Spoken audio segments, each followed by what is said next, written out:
안녕하세요. 30대 초반의 직장인 여자입니다.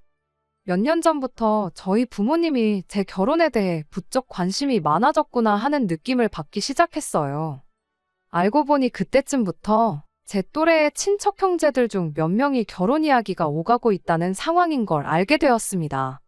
제 주변 친구들 중에 벌써 결혼한 친구들도 몇 있기는 했는데 그때는 아무 생각 없었는데 부모님이 제 결혼에 대해서 보채기 시작하니 언젠가부터 그게 그렇게 부담감이 느껴지더라고요.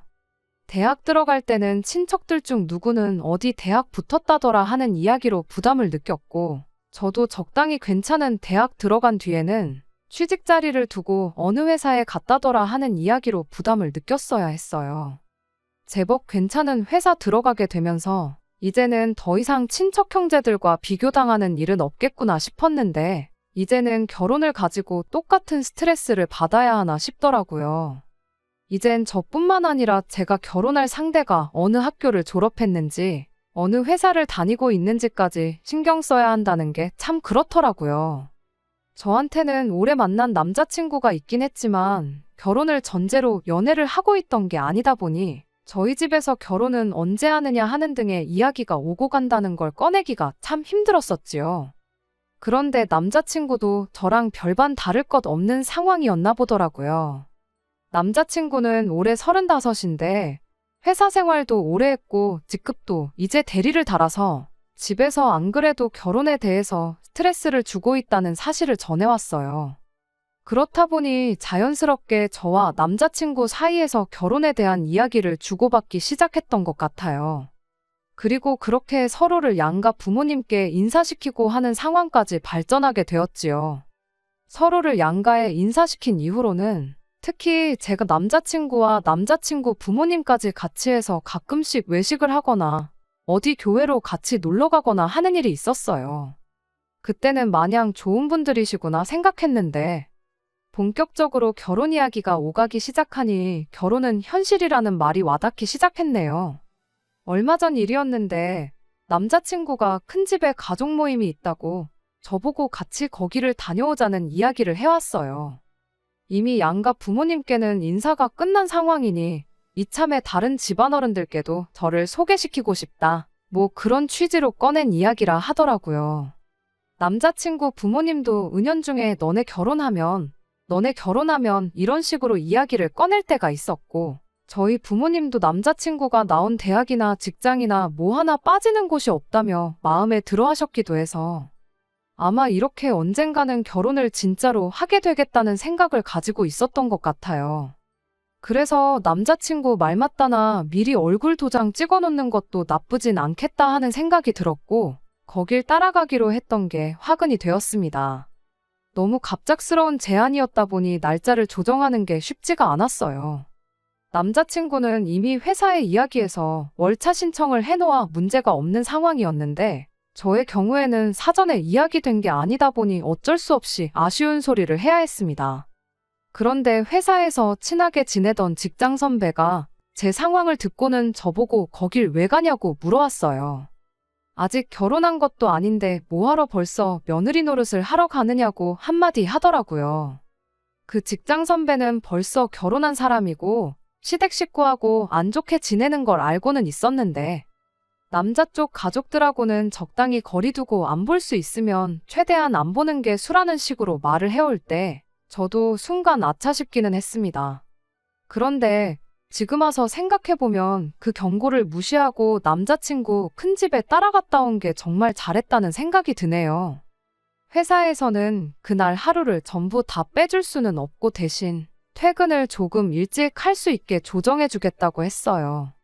대신 뭐 반차도 안 쓰게 해주고 제 사정을 좀 봐주기로 했고요.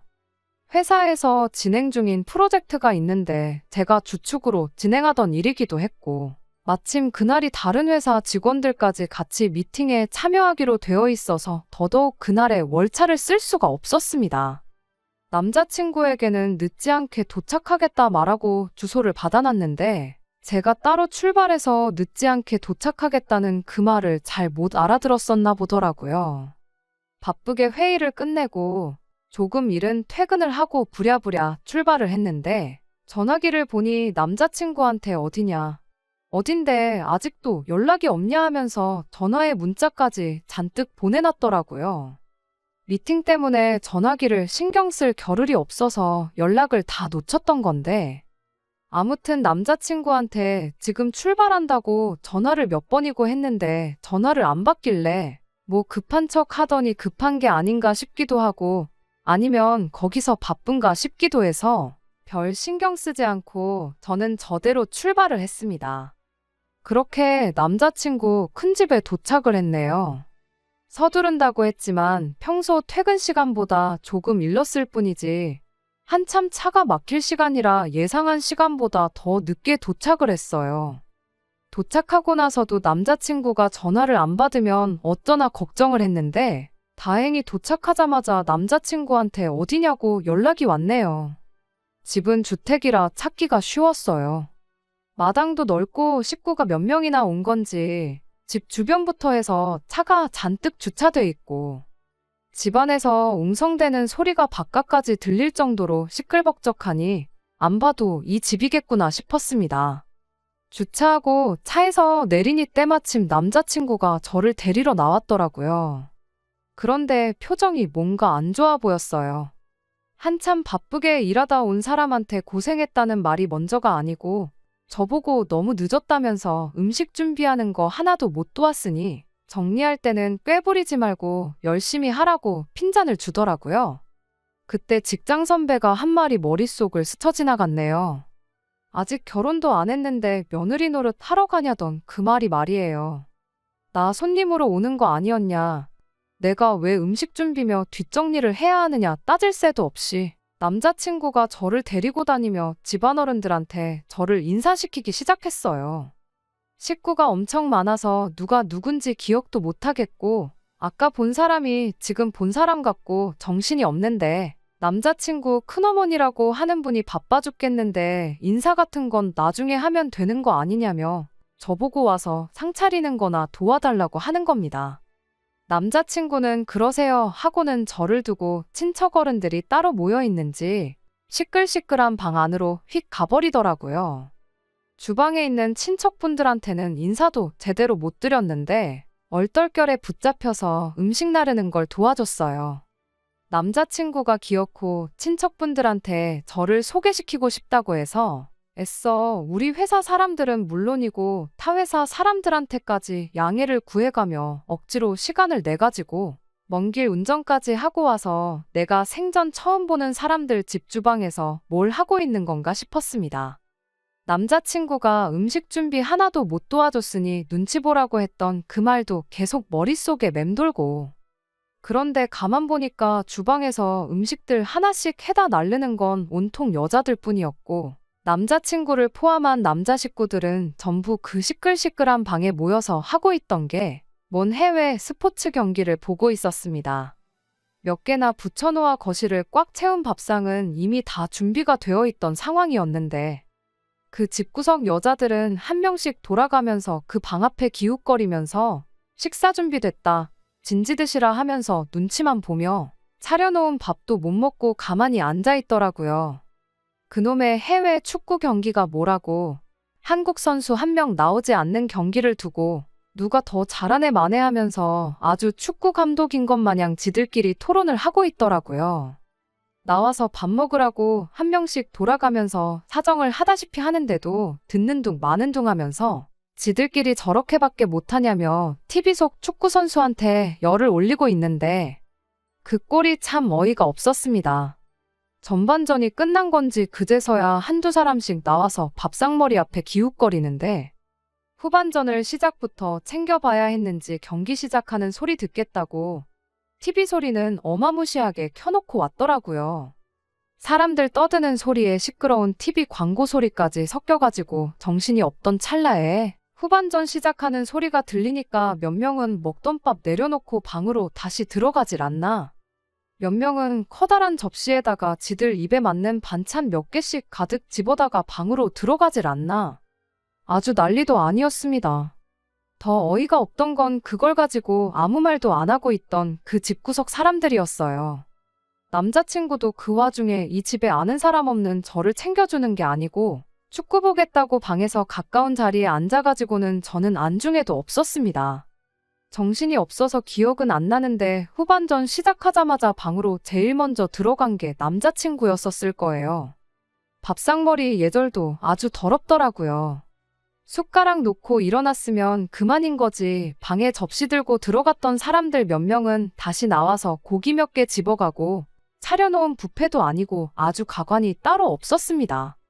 식사가 다 끝나니 거실이랑 주방이랑 이어져 있는데도 굳이 지들 TV 보면서 밥 먹겠다고 가져갔던 접시들을 주방 싱크대에 담궈두는 게 어려운 일은 아니었을 텐데 굳이 그걸 꾸역꾸역 들고 와서는 차려놓은 밥상 위에 먹던 접시들 그대로 올려두고 다시 방으로 들어가고 그 와중에 그걸 가지고 뭐라 하는 사람 하나도 없는 게 어이가 없더라고요. 우리 집이었으면 상상도 못했을 일들이 눈앞에 펼쳐지니 아무리 집집마다 가풍이 다르다고 해도 도무지 적응이 되질 않았습니다. 그걸 보고는 군말도 없이 그릇 치우고 설거지하고 그러는데 전 일부러 아무것도 안 했어요. 애초에 꿔다 놓은 보릿자루도 그날 저보다 대접을 더 받았을 거예요. 아무도 저 신경 써주거나 챙겨주는 사람도 없고 남자친구 부모님도 저랑 같이 밖에서 봤을 때는 그렇게 좋은 분이 따로 없더니 온 식구들 모여있으니 저는 안중에도 없더라고요. 그러다가 어느 정도 뒷마무리 끝나고 나서 드디어 남자친구 어머니가 저한테 관심을 가져줬는데 기껏해야 한다는 소리가 아무것도 안 도와주고 가만히 있냐는 소리였어요. 거기에 이어서 한다는 말이 이참에 과일 깎을 줄 아는지 봐야겠다며 저를 데리고 가려고 하는데 이게 여태까지 내가 알고 지냈던 좋은 분이라고 생각했던 남자친구와 남자친구 부모님이 맞나 싶었습니다. 저를 인사시키겠다고 가족 모임에 데려온 게 인사시키는 게 아니고 우리 며느리가 이렇게 싹싹하고 일도 잘해요 하고 자랑하려고 데려온 게 아닌가 싶었어요. 남자친구가 그날 저한테 아예 신경을 안 쓴 건 아니었지요. 자리 다 끝나고 나서 집에 갈 때가 돼서야 제 차 조수석에 올라타더니 혼자 가면 심심할 것 같으니까 자기가 옆에 타주겠다는 식으로 말을 하더라고요. 남자친구 집까지 데려다주고 다시 저는 집으로 가려면 또 길을 돌아가야 되는데 이게 배려라고 하는 소린가 싶었습니다. 꼴을 보아하니 남자친구 부모님은 두 분 다 술을 조금 드셔서 운전을 못하는 상황이고 자기는 또 내일 약속이 있으니 제 차 타고 편하게 가려는 속셈인 게 너무 뻔히 보였네요. 차라리 잘 됐다고 생각했어요. 그날 일에 대해서 남자친구한테 한 소리 하고 다음부터는 이런 일 없게 해달라고 단단히 일러둘 생각이었거든요. 그런데 남자친구는 제가 하는 소리를 듣곤 늦게 와서 편하게 해놓은 음식 먹어놓고는 뭐가 그렇게 불만이 많냐고 하더라고요. 엄마 말 들어보니 뒷정리도 거의 안 도와주고 과일도 깎을 줄 모르는 것 같더만 자기 식구들 앞에서 안 혼난 것만으로도 다행스럽게 여기랍니다. 제가 결혼하면 지네 집 식구 되는 건데 지네 집 분위기는 원래 이러니까 제가 적응을 하는 게 당연한 거라고 하면서 오히려 보는 눈이 한두 개가 아니니까 다음부터는 저보고 말 안 나오게 잘 행동하라고 경고를 하더군요.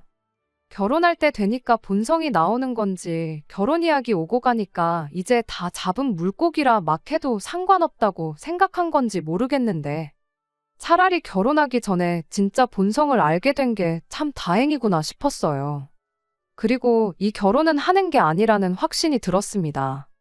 며느리 자리가 무슨 벼슬자리라고 이 남자랑 결혼해서 이 집 식구가 되면 사람 대접은 고사하고 식모 대접도 제대로 못 받겠거니 하는 생각이 들더라고요. 마침 고속도로 달리는 중에 휴게소 사인이 보였는데 남자친구가 화장실 좀 다녀와야겠다고 차 좀 세워보라고 하더라고요. 금방 다녀온다고 차에서 내리는데 남자친구가 화장실 들어가는 거 보자마자 그대로 차를 출발해서 저 혼자 집으로 왔네요. 휴게소에 혼자 남겨진 걸 눈치챈 남자친구가 그때부터 쉬지 않고 계속 전화를 하길래 전화기 꺼버리고 그대로 집으로 와버렸어요. 아침에 핸드폰 켜보니 카톡이 100개가 넘게 와 있었어요. 좋은 소리는 당연히 하나도 없었고요. 그날 점심쯤 돼서 연락이 또 와서 이번엔 전화를 받아줬더니 그때도 잔뜩 화가 나서는 저한테 제정신이냐고 사람을 그 늦은 밤에 휴게소에 버리고 가는 사람이 어딨냐고. 택시비가 얼마나 나온지나 아냐고 따지고 드는데 그 와중에도 자기가 뭘 잘못해서 그 밤중에 휴게소에 버림받고 남게 되었는지 뉘우치기는커녕 택시비 걱정하는 게 정말 잘 두고 내렸다는 생각밖에 들지 않았네요. 내가 간밤에 휴게소에 두고 간 게 사람이었냐고. 사람이면 해선 안 될 소리를 내길래 사람 아닌 줄 알았다고 하고 저도 한마디 했네요. 당연한 수순이겠지만 그렇게 투닥거리다가 제가 회사 일로도 정신이 없는데 남의 집 식모 자리에 취직할 생각은 당연히 없다고 결혼은 없었던 일로 하자고 파혼선언 해버렸습니다. 그리고 그제서야 남자친구한테 잘못했다. 심지어 남자친구 부모님한테까지 그날 그게 그렇게 섭섭했다면 미안했다는 연락이 오기 시작했는데 일 없다고 하고 싹 다 무시해버렸습니다. 횟수로만 따지면 거의 3년이 가까운 오랜 인연이었는데 솔직히 아쉬운 건 제가 허비한 시간밖에 없는 것 같아요. 결혼도 하기 전에 남자친구 집도 아니고 큰 집에 며느리 노릇하러 가는 것도 아닌데 뭐 하러 가냐는 직장 선배 말도 일리가 있지만 정말 잘 다녀왔다고 생각합니다. 직장 선배는 똥인지 된장인지 찍어 먹어봐야 아냐는 투로 한 말이겠지만 솔직히 그 전까지는 구분할 수 없었거든요. 정말 된장하고 똑같이 생긴 똥이었으니 찍어 먹어보고 알게 된 게 저의 경우에는 오히려 다행이라고 볼 수 있는 것 같아요. 된장인 줄 알고 결혼했는데 알고 보니 진짜 똥이었던 것보다 더러운 꼴 보더라도 직접 겪어보고 진짜 정체를 알아낼 수 있었던 거니 말입니다. 이번 파혼을 계기로 부모님하고도 대판 싸우게 되었어요. 말씀드렸던 것처럼 저희 부모님이 남자친구를 꽤나 좋게 보고 있던 게 이유였습니다. 특히나 그 와중에도 한다는 소리가 그래도 아쉽다고 하면서 남자친구 나온 대학교도 대학교고 다니고 있는 회사도 대기업인데 친척들 중에서 제가 제일 시집 잘 가는 거나 마찬가지였는데 그걸 제 손으로 내치고 왔다고 불만인 듯이 이야기를 하셨거든요. 그 말이 너무 서운해서 그동안 속으로만 눌러 참고 있던 말들을 다 쏟아내고 말았네요. 앞으로 내 평생이 걸린 일이나 마찬가지인데 그깟 친척들한테 자랑거리 몇 개 할 거 없어진 게 그렇게 아쉬우셨냐고. 대학교도 취직할 때도 정말 부담스러웠는데 친척 형제들하고 비교하는 거 그거 너무 지긋지긋하니 그만 좀 하시라고요. 평생 부모님께는 싫은 소리 한 적 없는데 그때만큼은 참을 수 없었습니다. 그런데 다 뵙고 나니 너무 속이 후련했어요. 그간 알게 모르게 친척들 중에서 소위들 말하는 가장 잘 풀린 사람이 돼야 한다는 부담을 갖고 살았던 제 자신에게서 해방되는 기분이었습니다. 부모님하고는 그렇게 대판 싸웠지만 오히려 전화위복이 되었어요. 부모님께서는 제가 그렇게 부담을 느끼고 있는 줄 몰랐다며 저한테 미안하다고 사과를 해오셨고 앞으로는 그런 거 상관없이 평생 제 편에 서주겠노라는 말을 들었으니 말입니다. 파혼했지만 오히려 저한테는 모든 게 다 잘 풀린 것 같아요. 그간 열심히 살아온 보상을 받는 건지 아니면 운이 따라주는 건지는 아직도 잘 모르겠지만 적어도 앞으로는 진짜 제 인생을 살 수 있는 계기가 된 것 같아서 요즘은 자다가도 콧노래가 나오네요. 끝까지 들어주셔서 감사합니다. 오늘의 사연은 여기까지입니다. 구독과 좋아요, 알람 설정 부탁드리고 더 좋은 사연으로 다시 찾아뵙겠습니다. 감사합니다.